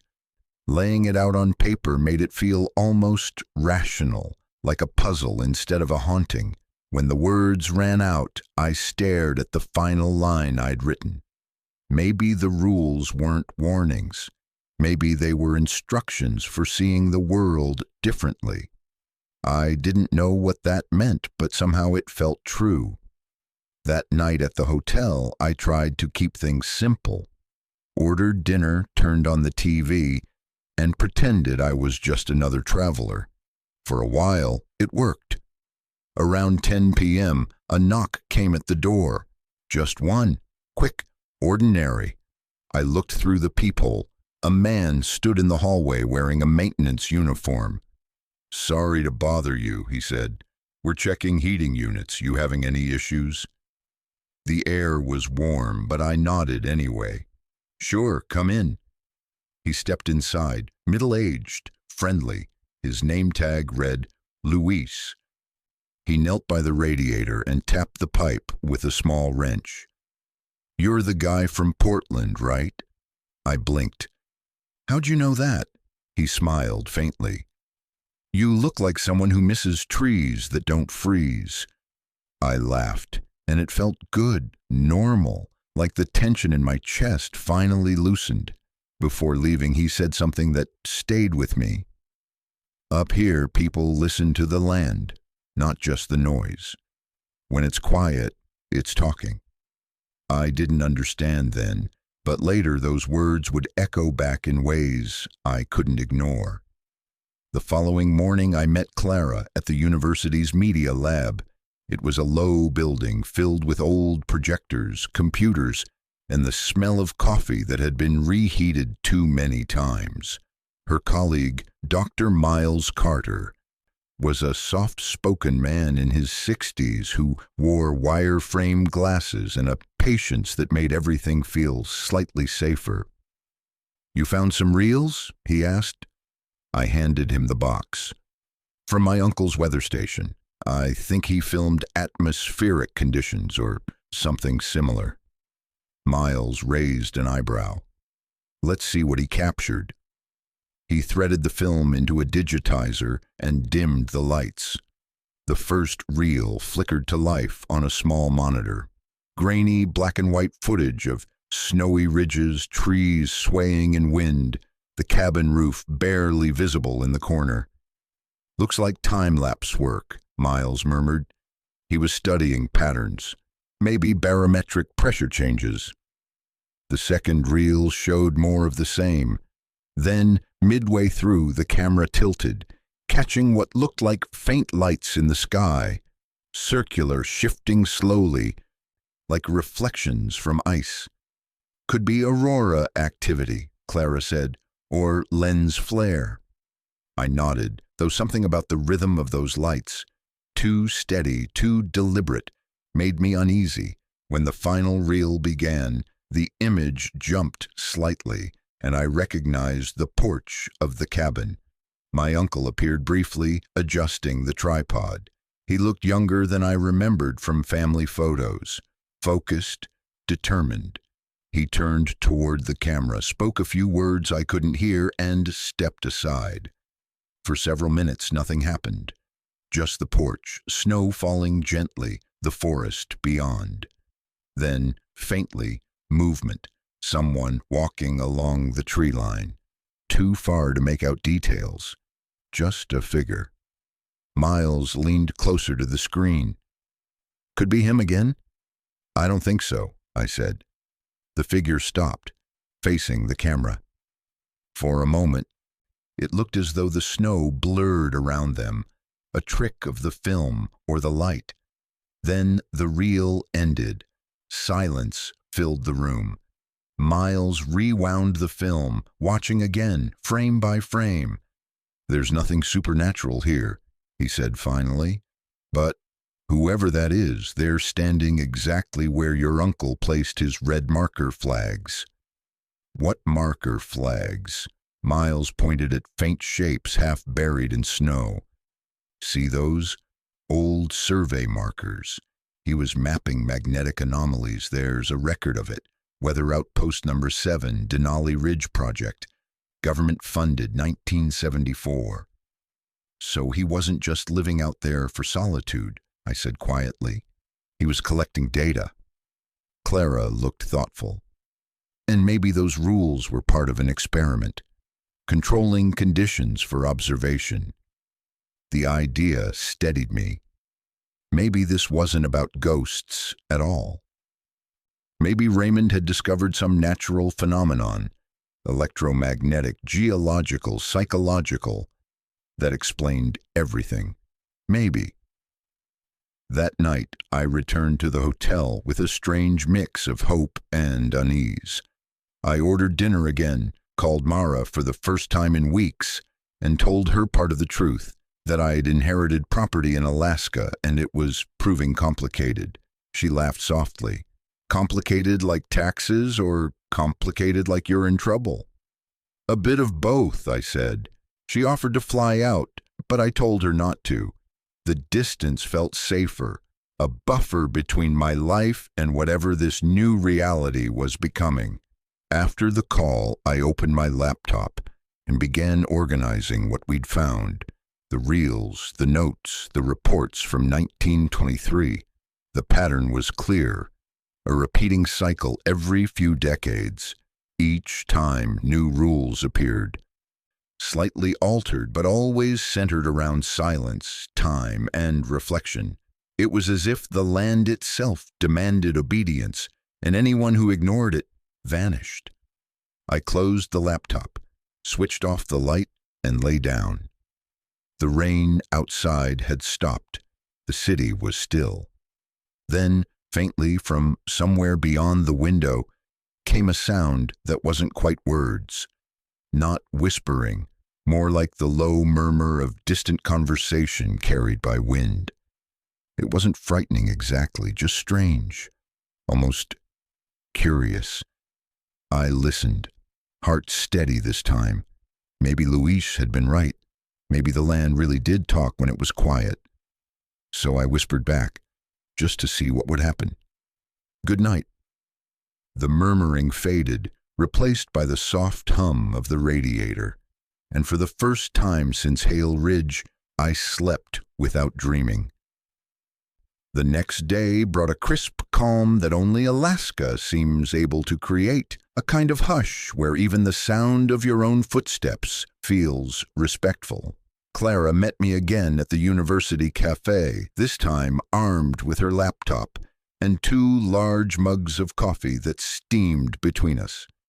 I spent half the night looking through the old Denali Ridge project files, she said without preamble. Your uncle wasn't just studying weather patterns. He was documenting temporal anomalies. I blinked. Meaning what, exactly? Distortions in time perception mostly, she explained, flipping her screen toward me. Magnetic storms, auroras, pressure fluctuations. People near Hale Ridge reported losing hours, hearing repeated echoes or seeing lights that reappeared in the same pattern every night. I leaned closer to the screen. The scanned documents looked official, typed reports stamped with old Park Service logos. My uncle's name appeared in several of them, neat and deliberate in his handwriting. "What's this note mean?" I asked, pointing to a margin line that read, "Voices coincide with peak flux, not auditory, residual." Clara smiled faintly. He was guessing the voices were magnetic resonance, the mind interpreting low-frequency vibration as sound. It's actually a known phenomenon. Some people experience it more strongly than others. "So," I said slowly, "he wasn't being haunted. He was hearing energy?" "Something like that. But look at the dates. Every major incident happens between midnight and 3 a.m. That's when the magnetic field shifts most dramatically in that region. The familiar time window from the rules." I sat back, letting the information settle. So maybe the rules were safety guidelines. If he knew when these disturbances happened, staying inside was logical. Clara nodded. "Exactly. Isolation can play tricks on perception. Add fluctuating magnetic fields, exhaustion, and fear, and you get legends." It was the most rational explanation I'd heard yet. For the first time since inheriting the cabin, the world felt solid again. That evening I decided to drive north one last time. Not to stay overnight, but to gather the remaining journals and seal the place properly. I wanted closure, not mystery. Clara insisted on coming. "You're not going up there alone," she said simply, and I didn't argue. We left before sunset. The drive felt different now, less haunted, more like returning to a place that deserved understanding. As we neared Hale Ridge, the snow reflected a faint violet glow from the sky, the beginning of an aurora. Curtains of light shimmered above the pines, ghostly but beautiful. "It's magnetic activity," Clara said softly, "right on schedule." The cabin appeared ahead, small and steady against the endless white. It looked exactly as we'd left it, except for one thing: a faint humming sound, steady and rhythmic, coming from beneath the ground. "The generator?" I asked. She shook her head. "That's deeper." We followed the sound to the cellar. The red wax seal on the trunk was gone entirely now, but the latch remained closed. Beside it, on the dirt floor, lay one of my uncle's notebooks I hadn't noticed before. The first page stopped me cold. "If you hear them, record them. They repeat information they shouldn't know." Clara frowned. "Information?" I flipped to the next page, a table of numbers, then a sentence scribbled in haste. "Patterns in frequencies align with human voice modulations. Responses." "He thought the energy wasn't random," she said quietly. "He thought it was intelligent." A deep vibration pulsed through the walls, soft at first, then clearer. A long, drawn-out tone, almost like a cello note underwater. Clara's scientific composure wavered for the first time. "That's not machinery." I glanced at my watch. The hands glowed faintly. 12:03 a.m. "Let's stay calm," I said. "We know what happens during these hours." We stood there, side by side, listening. The hum rose and fell like breath. Then a faint series of knocks sounded from inside the trunk. Slow, measured, impossible. Neither of us spoke. The pattern came again. 3 knocks, a pause, 3 more. "Could be pressure change," Clara whispered. "Or," I said carefully, "something answering." The air shimmered around the trunk as if heat were rising from the cold floor. For a moment I thought I heard words within the vibration, not distinct, but shaped like language. Clara lifted her phone, recording.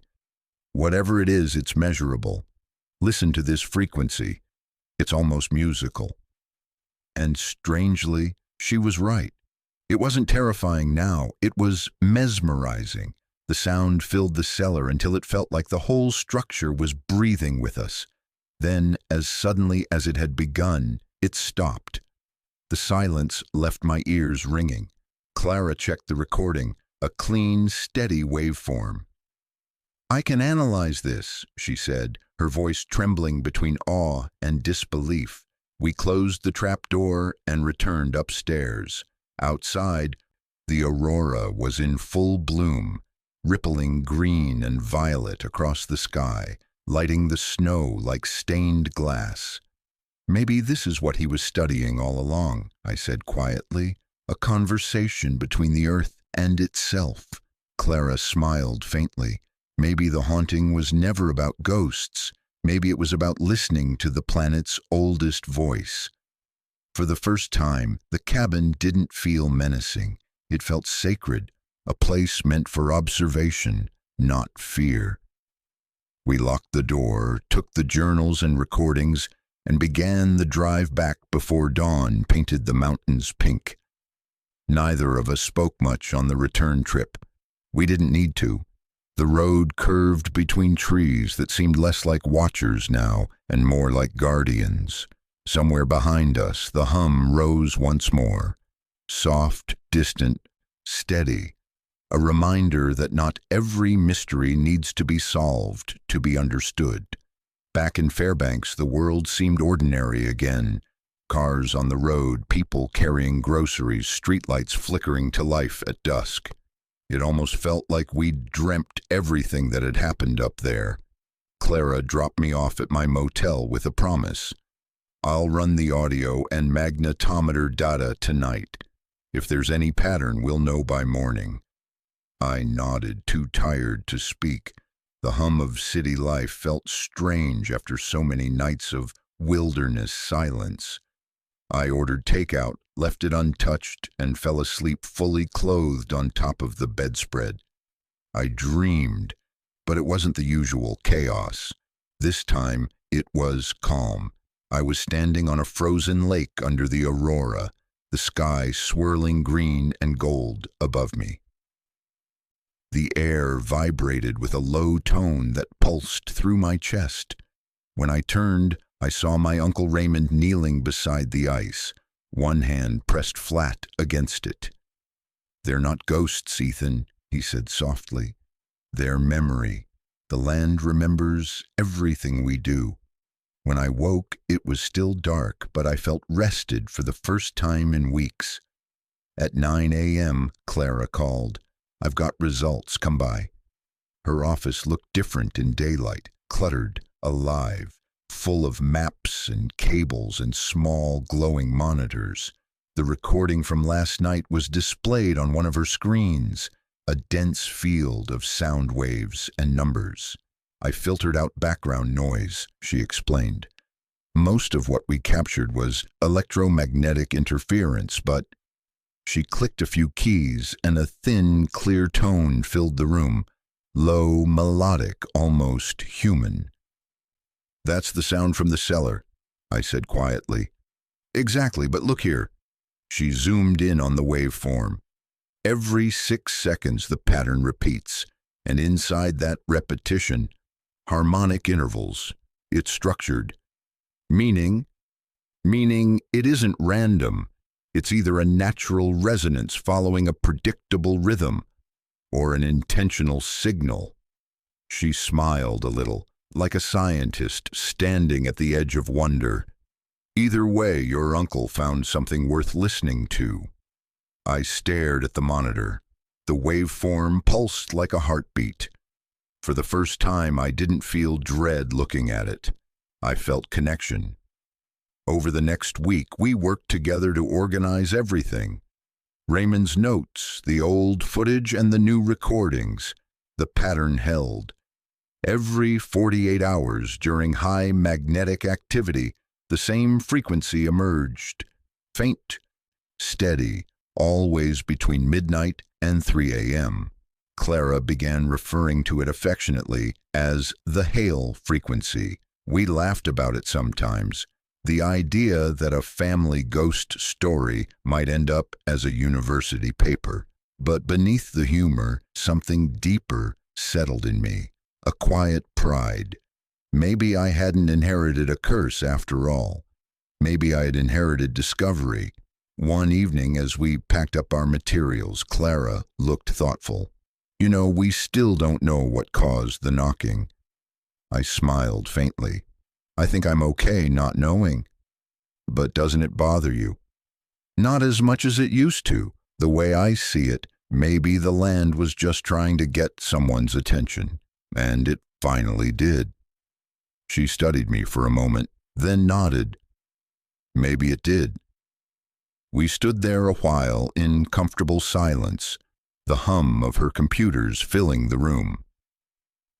The world outside the window glowed with soft orange light, sunset reflected off snow. For a brief moment, I thought I heard that low tone again, faint but familiar, rising somewhere in the distance. And instead of fear, I felt something else. Peace. That night, I walked alone through downtown Fairbanks. The streets were quiet, the air sharp with winter. I passed a frozen fountain, a small church, and the bookstore where Clara said she used to work during college. At a crosswalk, I paused, waiting for the light to change. In the reflection of a store window, I saw the movement behind me, just a flicker of gray. I turned quickly. Nothing, only the normal flow of people heading home. But it didn't unsettle me. Maybe that was the point, that some mysteries stay beside you not to harm, but to remind you where you've been. When I got back to the motel, I took out one of my uncle's old notebooks, the one with the cracked leather cover. On the last blank page, I wrote, "If you hear them, listen. But listen for what they're trying to tell you, not just for what scares you." I closed the book and set it on the nightstand beside the folded red jacket. Then I sat by the window and watched the lights of the city fade into the dark. Somewhere out there, Hale Ridge slept under a sky alive with auroras, a place of silence, memory, and the steady heartbeat of the earth itself. And for the first time since inheriting the cabin, I didn't feel haunted. I felt chosen. The winter light came late that morning, thin and cold, stretching across the small desk in my motel room like water through glass. The city outside was quiet. Snow muffled everything, and for once, that silence didn't unsettle me. I sat with my uncle's journal open, reading the same line for the 5th time. Every sound has a shadow. The earth remembers vibrations long after the voices are gone. That phrase echoed in my mind. Sound has a shadow. I underlined it, not because I fully understood it, but because it felt like the key to everything. Just after noon, Clara called. "I ran the numbers," she said, her voice bright with the kind of energy only discovery can give. "You need to come see this." Her lab was bathed in pale sunlight when I arrived. The walls were covered with graphs and frequency charts, red pins marking coordinates across Alaska. She gestured for me to sit beside her monitor. "I cross-referenced your uncle's recordings with modern geomagnetic data. The Hale frequency isn't constant. It migrates." I blinked. "Migrates?" "Exactly. It's moving, slowly, like a wave. Over the last 50 years, the readings have shifted southeast, following a geological fault line that runs all the way down toward Wrangell St. Elias." She zoomed in on a digital map, a glowing path of faint blue dots. Your cabin sits right on one of the strongest nodes. It's part of a larger pattern I'm calling the echo field. The echo field, I repeated quietly. You think it's geological? Partly, she said. But the frequency's modulation isn't just magnetic. It reacts to sound. When I played our recording through the sensors, it responded. It mirrored our pattern back. So it listens? Or remembers, she said softly. The room seemed to hum faintly with those words, like the air itself was eavesdropping. That night, we stayed in the lab long after everyone else had gone. The monitors cast a soft blue glow across the room, the only light besides the faint shimmer of snow falling outside the windows. Clara adjusted a set of speakers connected to the digital interface. Ready? I nodded. She hit play. The hum filled the room. Low, even, almost soothing. Then, after a few seconds, another tone joined it. Higher, echoing, like a harmony forming naturally in response. Clara's eyes widened. That's it. It's reacting. The tones swirled together until they created something that sounded eerily like breathing. I felt it in my chest. Calm, rhythmic, almost human. Is this recording from the cabin? I asked. She shook her head slowly. No, this one's live. The sensors are picking up the signal right now. A shiver went down my spine, though not from fear. It felt more like standing too close to something sacred. We sat in silence for a full minute, listening. Then, very faintly beneath the hum, I heard what sounded like a whisper. Just one word, stretched thin by static. Listen. The speakers fell silent. The waveform on Clara's monitor flattened. She turned to me, wide-eyed. Did you hear that? I nodded. Maybe it's interference. She replayed the last few seconds. The hum came through, then the faint whisper again, clearer this time, as though the signal had learned how to speak. Definitely not interference, she said quietly. The following days blurred into one long cycle of observation and calculation. We mapped magnetic readings, cataloged every frequency change, and traced patterns between the old and new recordings. Clara thrived in the work, methodical, focused, yet visibly moved by the data. I found a strange peace in it too. For once, the unknown wasn't something hunting me. It was something reaching out to be understood. But every discovery brought new questions. On the fifth night, as snow fell thick and heavy outside, Clara called me into the lab again. There's something you should see, she said, gesturing to her screen. She'd synchronized the latest reading from the cabin sensors with one of the old reels. Frame by frame, a faint flicker of light pulsed in sync with the audio peaks, almost like a heartbeat inside the film grain. She slowed it down. In the very last frame, a blurred figure appeared, not solid, just a distortion in the air, bending the light. Do you see that? She asked. Yes, I said, but it's not the man in gray.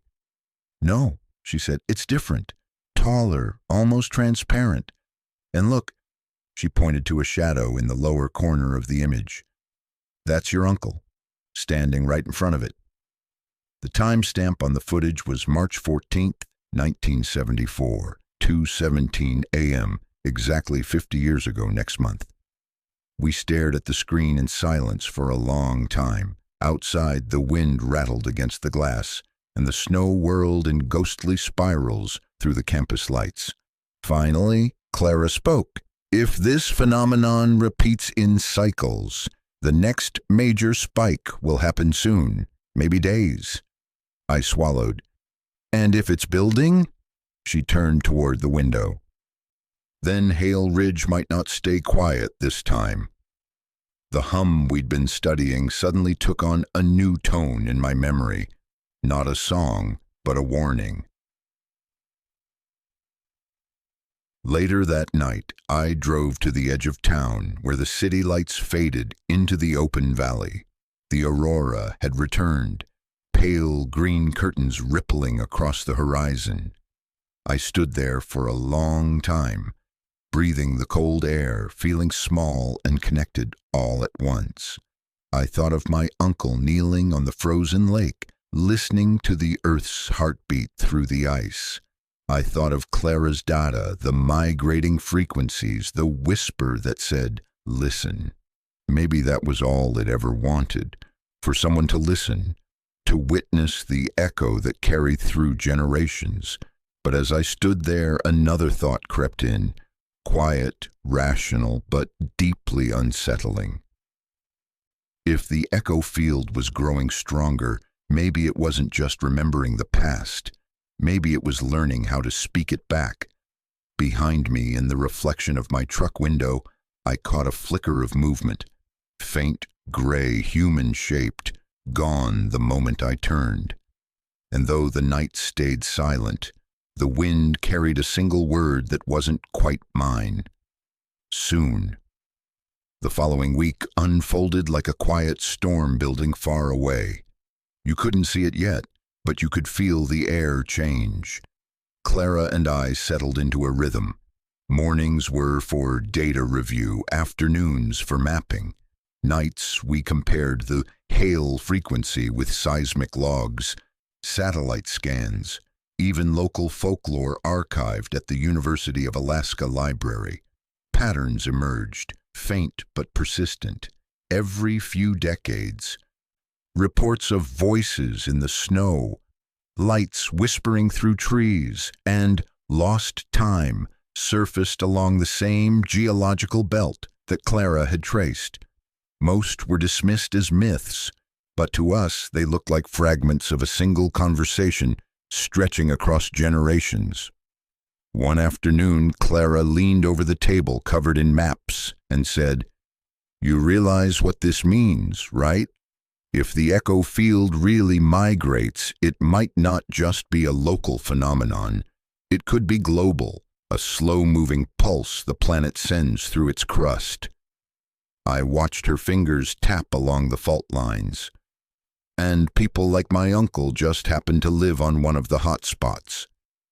Exactly. That might be why he stayed. He wasn't hiding. He was listening.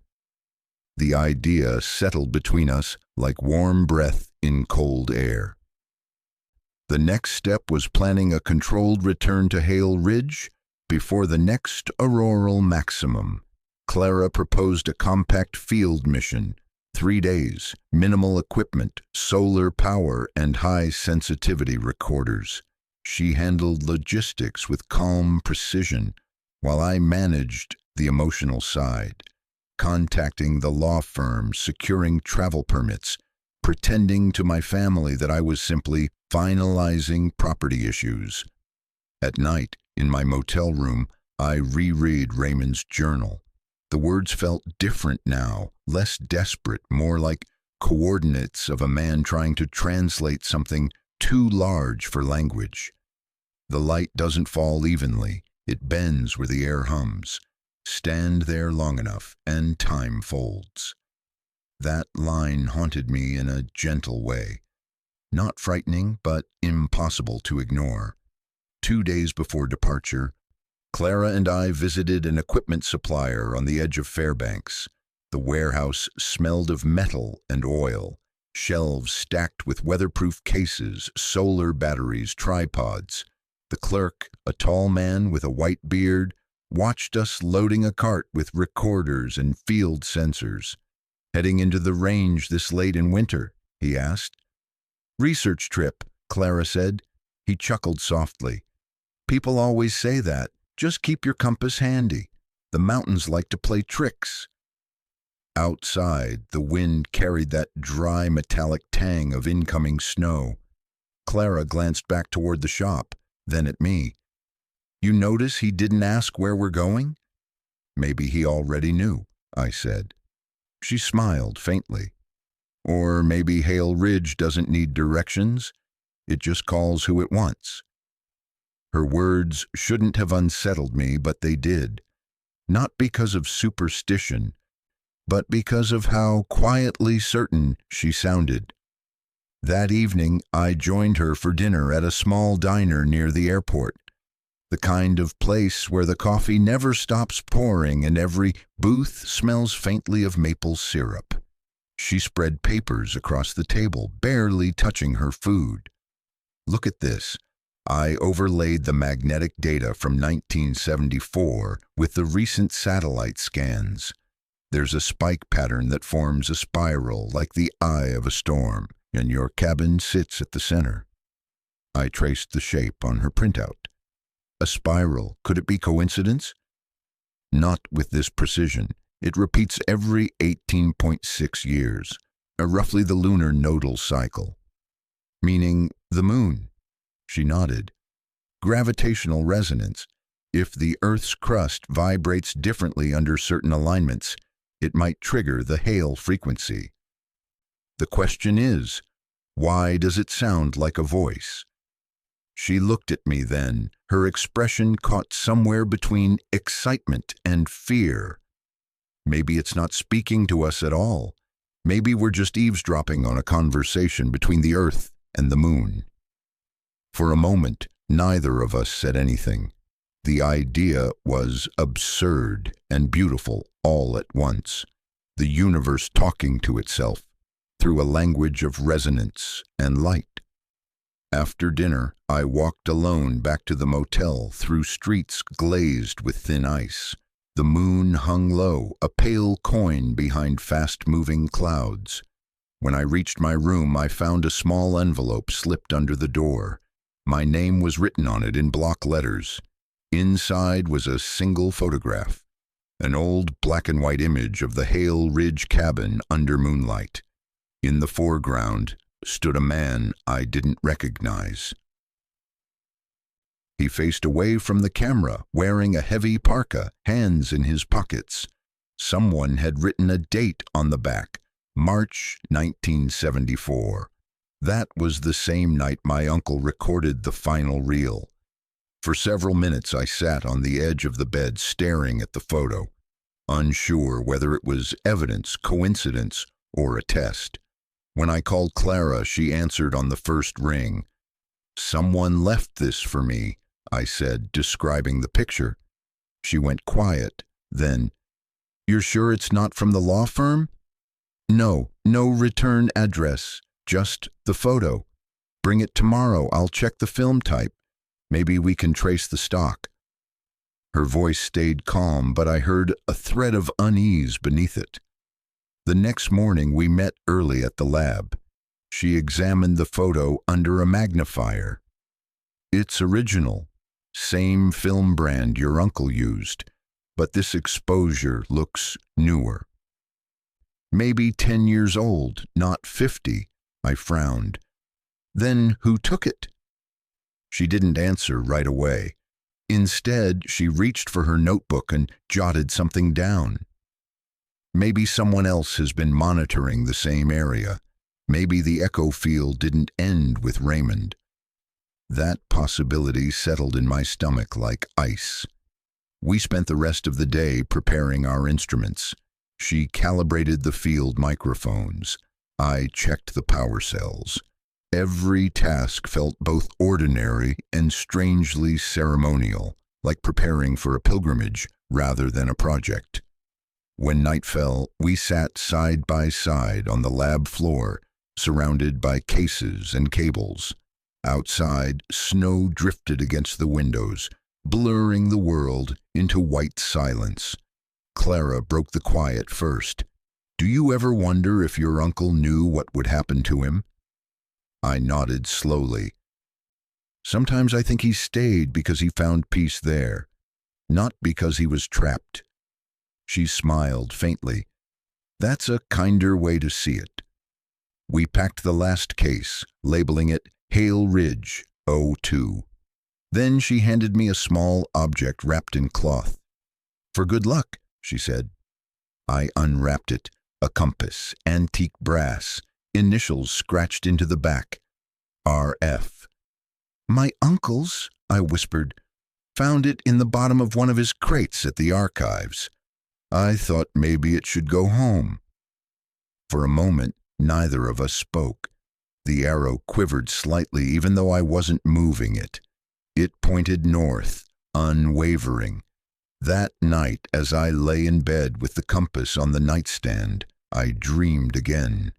This time of sound rather than sight.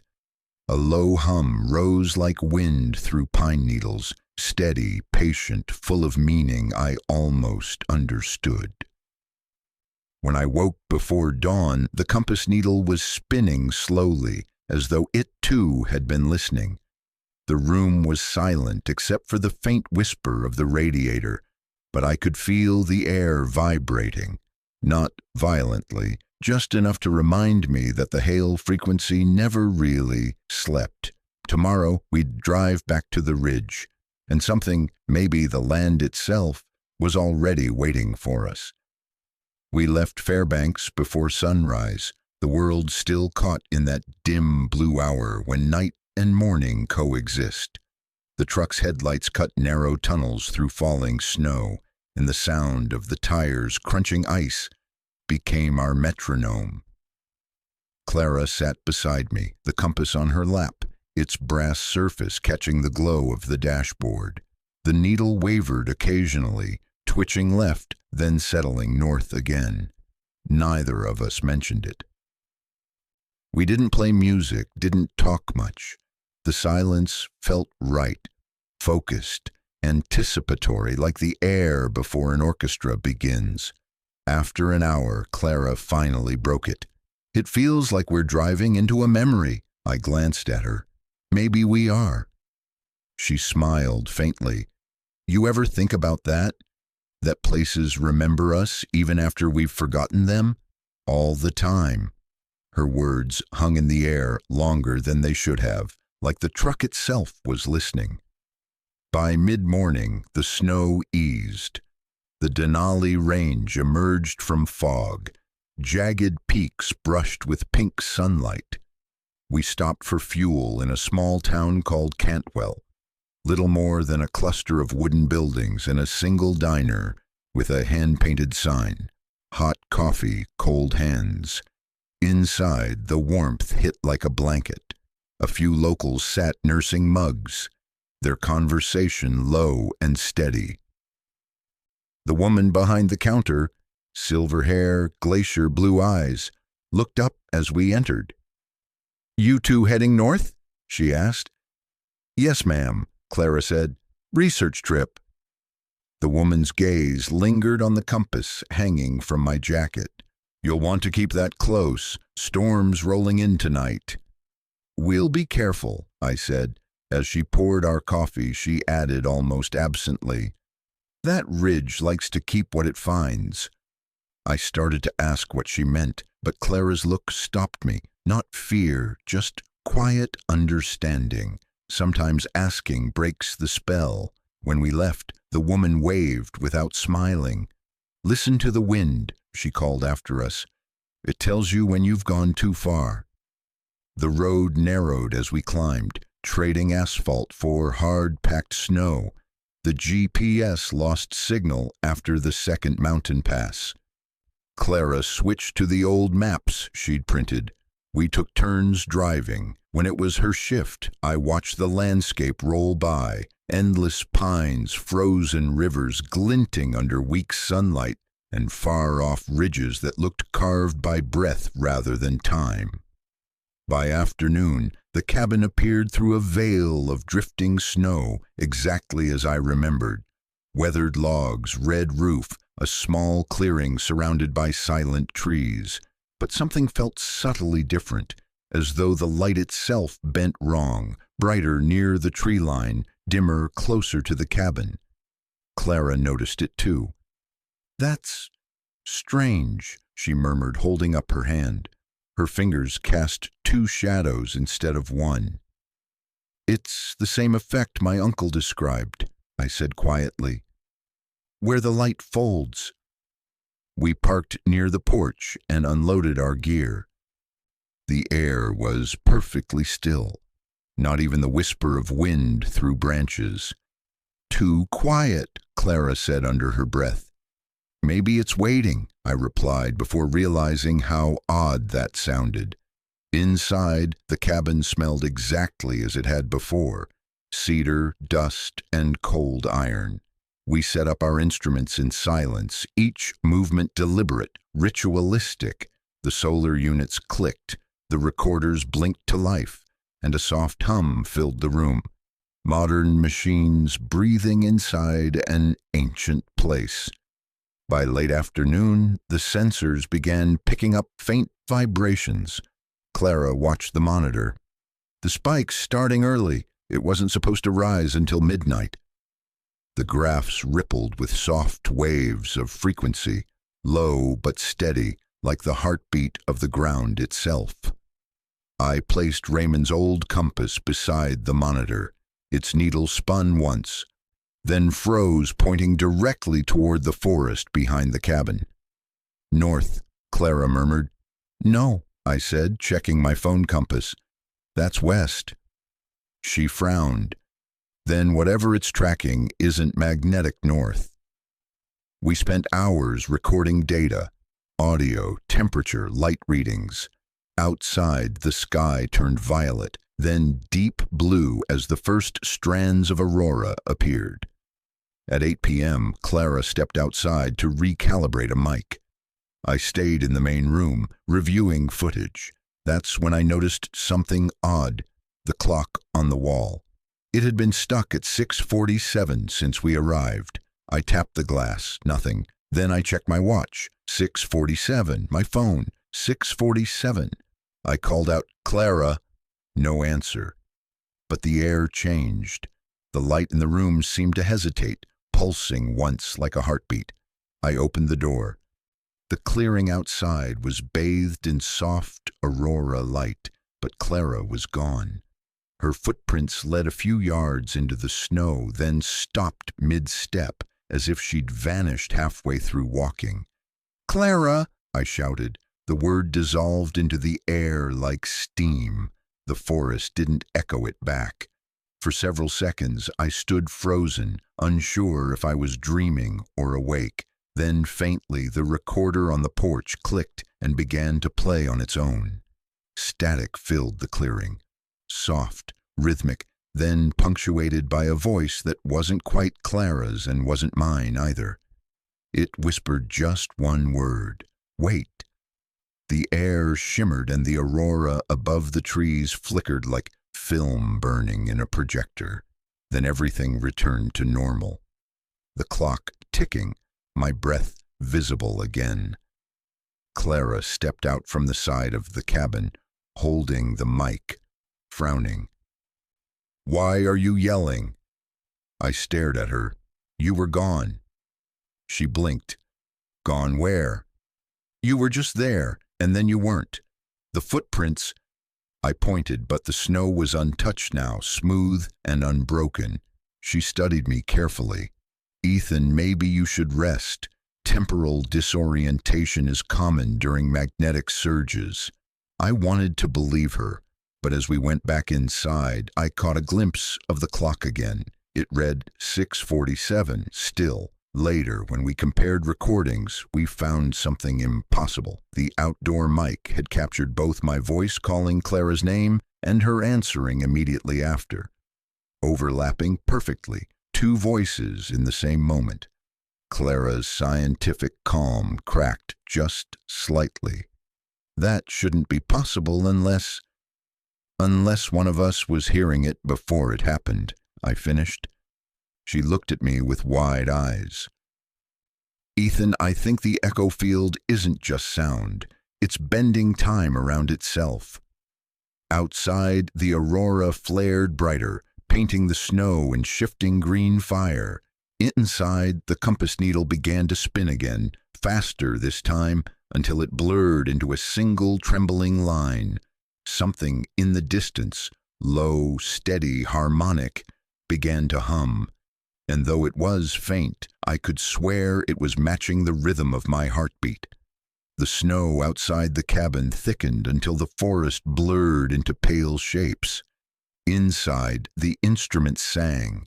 each one whispering its own uneven heartbeat. Clara leaned over the laptop. The signal's looping. It's feeding on itself. I glanced at the compass. The needle had stopped dead, hovering between north and west. Like it's closing a circuit, I said. The lights dimmed, brightened, then steadied into a soft amber glow. For a moment the air felt heavy, almost liquid. Every clock in the cabin read 6:47 again. Clara exhaled. This is what he saw. We should have left then. Instead, we followed the pulse outside. Snowflakes drifting upward as if gravity had forgotten which way was down. 2 sets of footprints crossed the clearing, ours, and another pair already glazed in ice. At their end lay a small metal case, half buried in the drift. The initials were clear even through frost. R.F. Clara brushed the lid clean, her breath catching. He left us something. Inside, a film reel waited, the label written in my uncle's precise block letters. Echo Field, Phase 2. Back in the cabin, she threaded it into the portable viewer. The projector's motor hummed, syncing perfectly with the tone still thrumming in our monitors. The image appeared, not grainy black and white, but live color.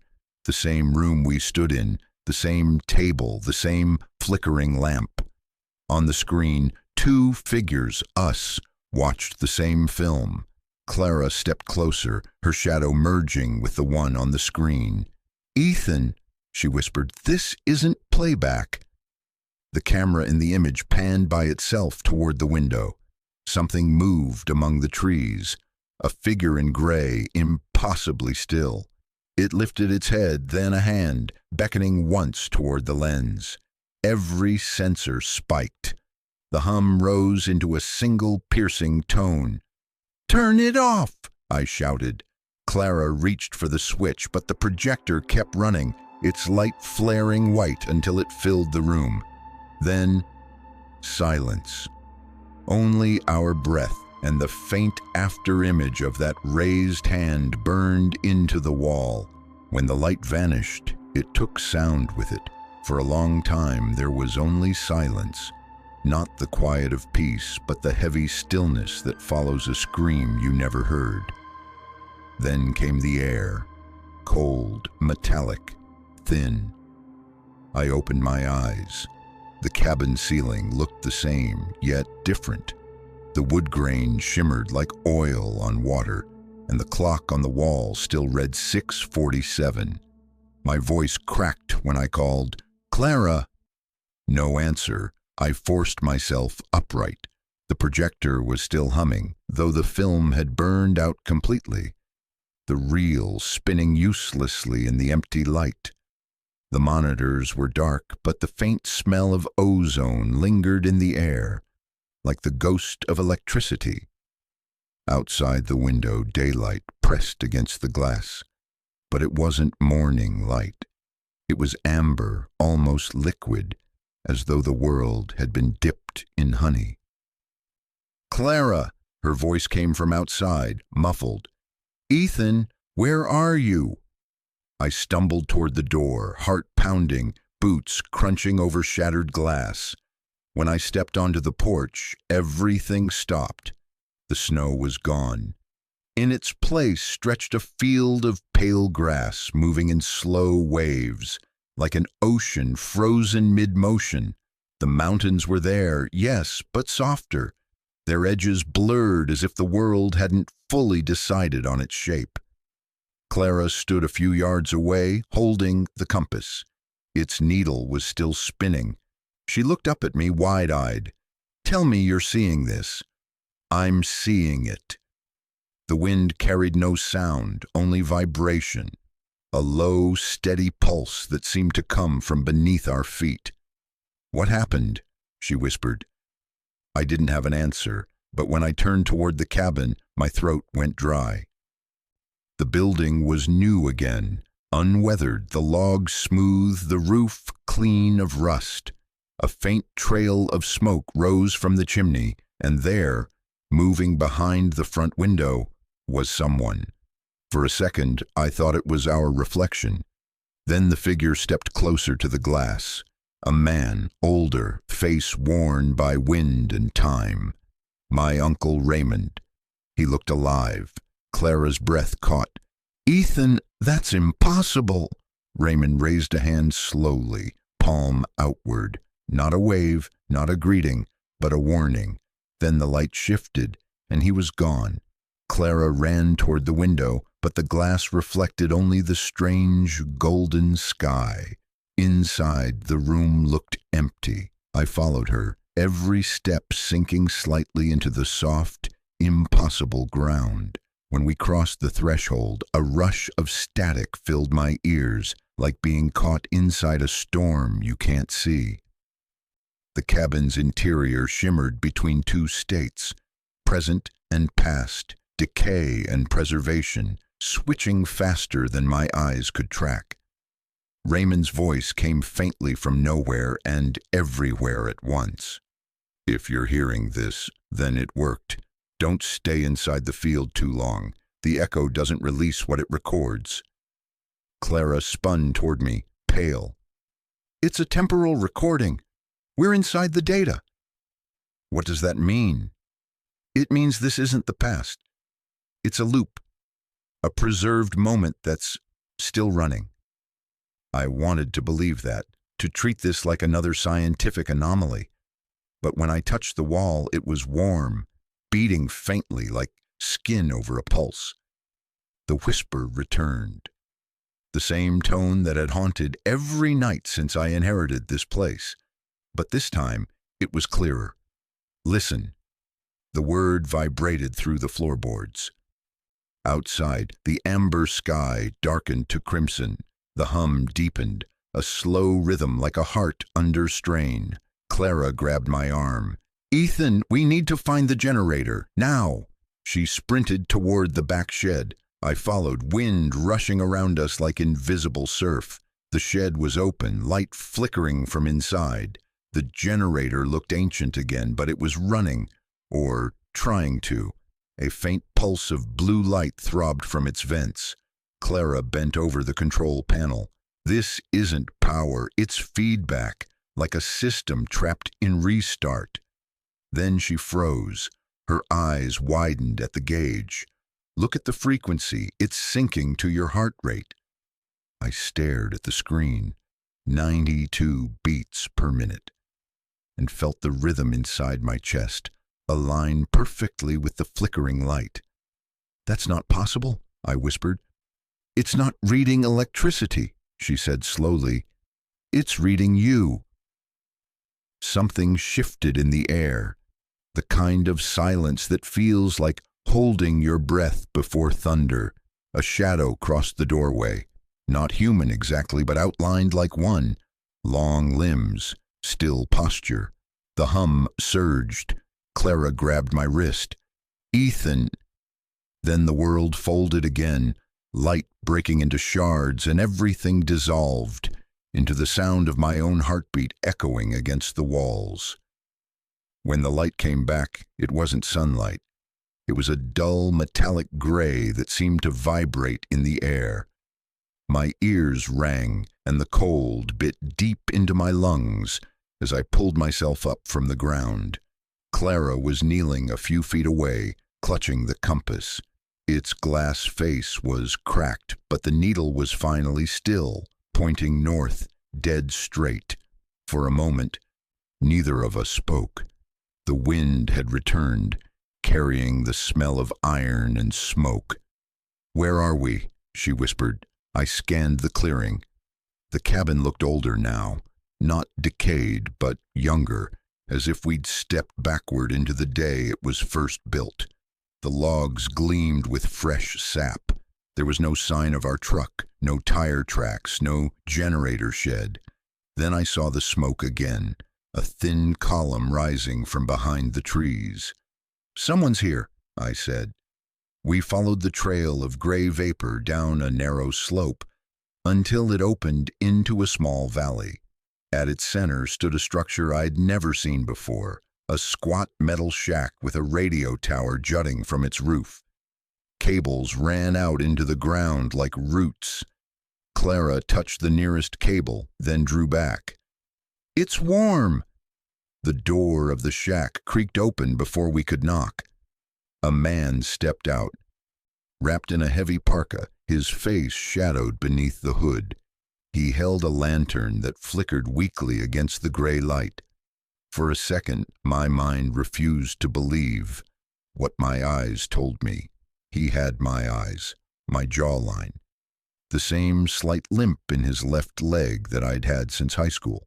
"Ethan," he said. His voice was hoarse but calm, resigned. "You made it!" Clara gasped softly. "Oh my God, is that—" "I'm not your uncle," the man said, lowering the hood. His hair was streaked with silver, his face older, but it was still mine. At least, not anymore. My mouth went dry. "What is this?" He gestured toward the shack. "Come inside. It'll make more sense in there." The interior looked like the control room of a forgotten experiment. Walls covered in dials and analog screens, a generator core humming at the center. Papers were pinned to every surface, yellowed and brittle, covered in sketches of waveforms, magnetic field maps, and something that looked disturbingly like a human brain. "You're part of it now," the older me said, tapping one of the charts. Raymond thought he was mapping natural frequencies, but he was wrong. This valley isn't just magnetic, it's mnemonic. It remembers. Clara frowned. "You mean memory, like the Earth itself records what happens here?" He nodded. "Every sound, every motion, every heartbeat, the field captures it all, turns it into echo patterns looping forever." "And you?" I asked quietly. "You're part of that echo?" A faint smile crossed his face. "You could say I got trapped in the recording." He turned to a nearby monitor. On it, a video loop played, a younger version of Raymond Finley sitting at this same desk, speaking into a recorder. If the field completes the cycle, the signal becomes self-sustaining. The observer becomes the observed. The loop closes. Clara stepped closer, transfixed. "That's what the surge was, the loop closing." "Exactly," the older me said, "and you triggered it." My pulse quickened. "How do we stop it?" "You can't stop it," he replied softly, "but you can choose which side of it you end up on." He lifted a small metal key from the desk, identical to the one that opened the wooden box months ago. "This is the reset key," he said. "It'll reboot the generator, end the loop, but it'll erase everything inside it, including me." I stared at him, struggling to breathe. "You want me to kill you?" He smiled sadly. "You can't kill what's already a copy." Clara's hand trembled as she reached for the key. "If we don't, what happens?" "The loop will continue," he said, "growing, feeding. It'll pull the valley and everything connected to it into the recording. Eventually, that means you." I could hear the hum rising again beneath the floor, deeper now, pulsing like the breath of something enormous. Clara looked at me. "Ethan, we don't have time." My older self turned toward the console. "When it starts again, head for the ridge. There's a fail-safe panel under the north slope. Use the key there."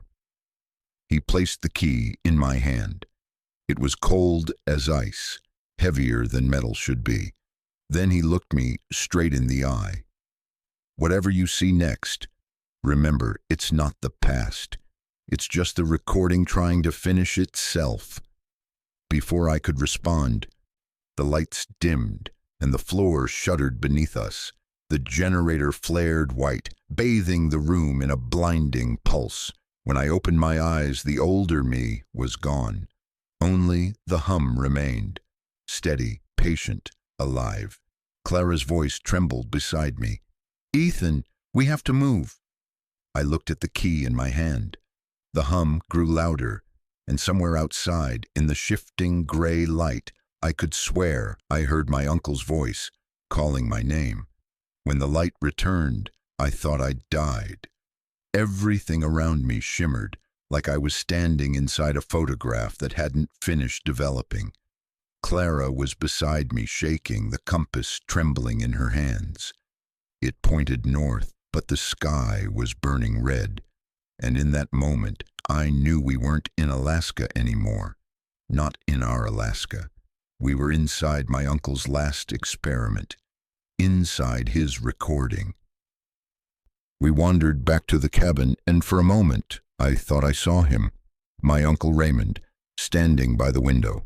He looked younger, alive. He raised a hand, as if warning me, then vanished like smoke. Inside, every clock read the same time. 6:47. The air felt thick, vibrating with the same frequency we'd measured on the ridge. Then the radio on the shelf crackled to life, though we hadn't touched it in days. If you're hearing this, the echo field has completed phase 1. Don't let it finish phase 2. Clara grabbed my arm. Ethan, that means we're next. We followed a faint humming down the slope. Through the fog, a metal structure appeared, a research shack half buried in frost. When I opened the door, my heart nearly stopped. Inside was my uncle's old control room, the one I'd seen only in his blueprints. But sitting at the desk was me. An older version, my hair streaked with gray, my eyes hollow. You finally made it. He spoke like someone who'd been waiting years for this exact moment. He told us the truth, that the field wasn't magnetic, it was mnemonic. It remembered everything that ever happened here, every sound, every heartbeat, every thought, recorded and replayed forever. And we had triggered it again. He said the loop had to be reset before it reached phase 2, or it would overwrite everything inside, including him, including us. He handed me a small key, identical to the one from the wooden box. You'll find the failsafe under the north ridge, but hurry, when the loop closes, it won't matter what's real anymore. Then, before we could say anything, the lights cut out. When they flickered back, he was gone. We ran toward the ridge through the red fog. The ground rippled beneath our boots like we were running across the surface of water. Around us, time stuttered. Trees swayed, froze, rewound. Clara shouted over the noise, "The signal's syncing with you. It's following your heartbeat." The hum grew louder, matching the rhythm pounding in my chest. When we reached the ridge, the generator lay half buried under layers of ice. I jammed the key into the control slot, but it wouldn't turn. Clara slammed her hand against the panel. "It's locked to a biometric pattern, your uncle's." That's when I realized the truth. The loop wasn't powered by electricity. It was powered by life, Raymond's life, and the moment his heart stopped, it needed another source. Me. The hum deepened, vibrating through my bones. My pulse and the generator's rhythm became one.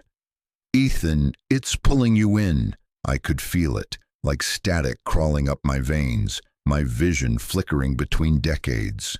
The cabin appeared, then dissolved. Clara's voice echoed, stretched thin. "Don't let it take you." I twisted the key. Everything went white, then quiet. When I opened my eyes, I was lying on a hospital bed in Fairbanks. Machines beeped steadily beside me. Clara was asleep in the next bed, alive. A nurse told me they'd found us 2 miles from Hale Ridge, hypothermic, disoriented, surrounded by fused metal debris. No cabin, no generator, no evidence of any experiment. But on the table beside me sat an object I didn't recognize, my uncle's old compass. Its needle was finally still, and when I pressed my ear close to it, I heard a single heartbeat. 1. then silence. It's been months since then. I still see the aurora sometimes, but every time I do, the light seems to pulse in rhythm with my own heart. Maybe that's what my uncle meant when he said the field remembers. Maybe it remembers me. If you ever inherit something old, forgotten, left behind with rules you don't understand, just remember, some instructions aren't meant to protect the property. They're meant to protect you. Years have passed since that night in Alaska. Sometimes I wonder if any of it really happened. The cabin, the hum, the loop. I tell myself it was exhaustion, hallucination, trauma. But then I hear it again. That same low frequency, hidden beneath the sound of traffic or the hum of a refrigerator or the rhythm of my own pulse when I can't sleep. After the incident, the world moved on quickly. News reports said it was a seismic anomaly, a gas pocket collapse. They called us lucky, and like everything strange that doesn't fit a headline, the story faded, replaced by new tragedies, new noise. But I can't shake the feeling that something stayed behind. I started noticing patterns. In radio static, in the flicker of power lines at night. Sometimes when I drive past an empty field, my phone's compass needle twitches, pointing north even when I'm facing west. It happens more often lately. Maybe the echo field didn't die when I turned that key. Maybe it learned. Maybe it's everywhere now. A faint vibration woven into the planet's heartbeat. Clara says I'm imagining things. She's moved on, teaching, smiling again, trying to forget. I don't blame her, but I can't forget.